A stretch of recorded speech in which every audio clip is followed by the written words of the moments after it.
3. decembrī Torņkalnā Vilkainas ielā tika atklāts komunistiskā terora upuriem veltītā memoriāla Putenī 2. kārta. Pirmais piemineklis Torņkalnā tika atklāts 2001. gadā. Tagad skulpturālais ansamblis Putenī papildināts ar kaltiem akmeņiem, uz kuriem iegravēta izsūtījuma vietu nosaukumu, kompozīcijas malā uzstādīti stikla paneļi, kuros iegravēta informācija par represijās cietušiem, kā arī veikti apkārtnes labiekārtošanas darbi. Es esmu gandarīts par to, ka beidzot šis memoriāls ir pabeigts, kā iecerēts. Es gaidīju šo dienu 11 gadus.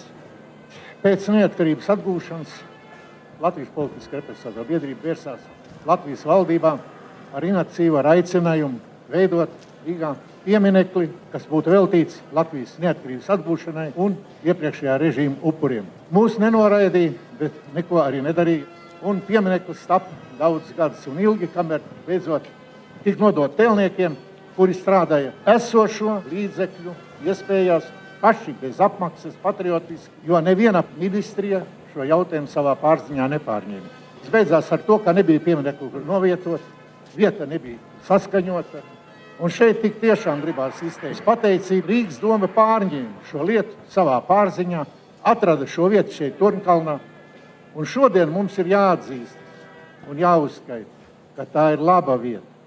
Ir lietas, par ko nevar būt debāšu, ir lietas, par ko nedrīkst strīdēties. Ja mēs runājam par Staļina režīma noziegumiem pret Latviju, pret Latvijas tautu un arī pret latviešu tautu, tas ir lietas, ko nedrīkst aizmirst. Un šodien es gribētu novēlēt visiem, ka mums nekad mūža Rīga, Latvijā vairs nevajadzētu būvēt tāds memoriāls. Lai mēs nekad mūža Latvijā un mūsu tauta nepiedzīvot to, ko mēs redzējām Staļina laikos. Paldies, ka jūs esat šodien visi šeit, ka mēs varam būt šeit, pārdomāt pagātni, pārdomāt šodien, domāt par nākotni. Es gribu tiešām pateikt paldies iniciatoriem un, protams, paldies arhitektam Jurim Pogam, jo viņš jau veido Rīgas kontekstā visu šo ansambli. Viņš neskatās tikai šeit Torņkalna kontekstā, bet visā Rīgas kontekstā. Un kad šeit būs brīnišķīga Rīgas pašvaldības lielais nams un universitātes māja, ja?